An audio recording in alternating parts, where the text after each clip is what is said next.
I grew up in a small town called San Francisco. Wait, actually, though. Within its 7 by 7 miles, it's home to many things you can't find anywhere else.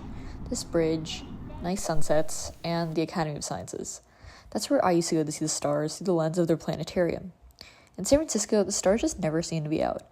I knew a sky full of stars existed somewhere out there, yet I had never seen it because of all the light pollution in the city. That was until I came to college. I remember my first time stargazing. Yeah, but it made me wonder, what were the hidden consequences of not being able to see the night's darkness, or not being able to see the stars? Light pollution is the excessive use of artificial light, which inadvertently affects the natural darkness of the sky. Light pollution comes in various forms, like when the city lights brighten over the sky, which make it difficult to observe stars, or when light spills into areas where it isn't intended to, like light shining into parks from street lamps, or bright lights, such as neon signs and billboards. Light pollution is something that we don't really think about on an everyday basis, at least I didn't. It doesn't really seem to have that large of an impact, right? After all, it's just light.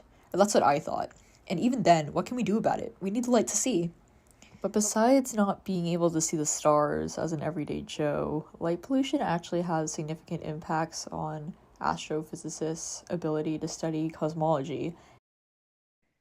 If it's just other light that's blocking out and affecting that contrast between the stars and the night sky, then yeah, that is going to significantly affect our ability to, observe more static objects like stars, and certainly observe transient objects like asteroids, which is what you were talking about. But in addition, in difficulty in studying cosmology, but light pollution has consequences for human health, but even more so, significant impacts on environmental systems. It disrupts the wildlife by affecting migration and reproduction patterns, especially for sea turtles, birds, and even honeybees.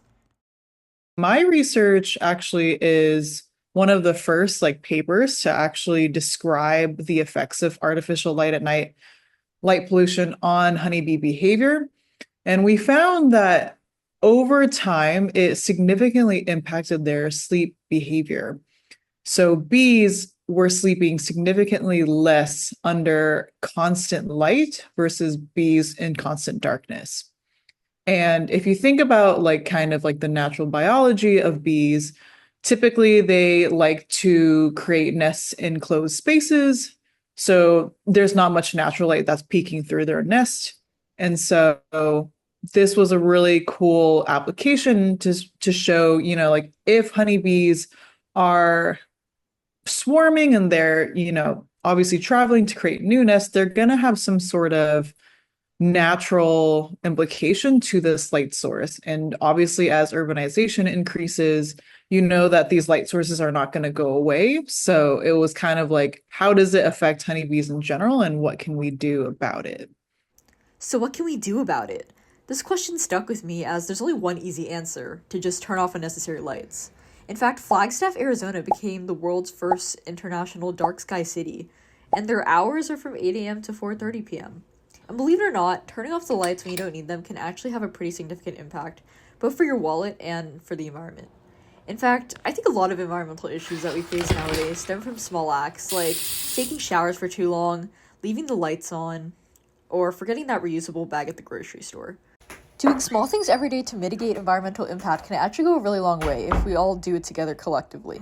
So the next time you go out of your house, don't forget to turn off your lights.